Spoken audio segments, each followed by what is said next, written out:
সে যত শক্তিশালী হোক না কেন, সে চাইলে এই বাংলাদেশকে গ্রাস করতে পারবে না।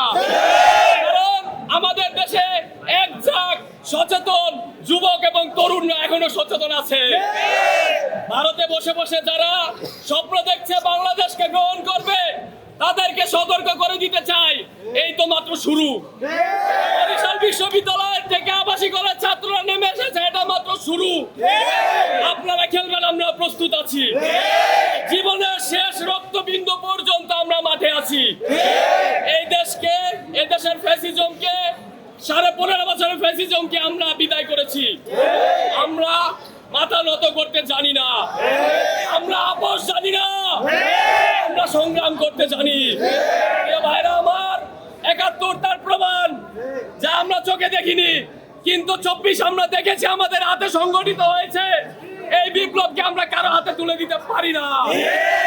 ভারত কিংবা আমেরিকা যাই হোক না কেন, কারো কাছে আমরা মাথা নত করবো না। আমরা তরুণ সমাজ দালালি চিনি না, দালালি জানি না।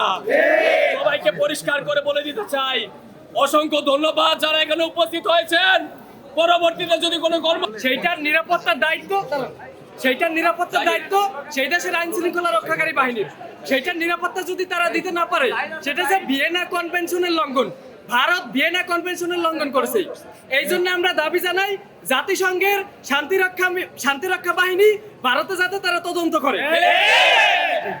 ভারত ভিয়েনা কনভেনশন লঙ্ঘন করছে, জাতিসংঘের ভারত তদন্ত করবে, এটা আমাদের এখান থেকে দাবি। চলো চলো, দিল্লি না ঢাকা, দিল্লি না ঢাকা, চলো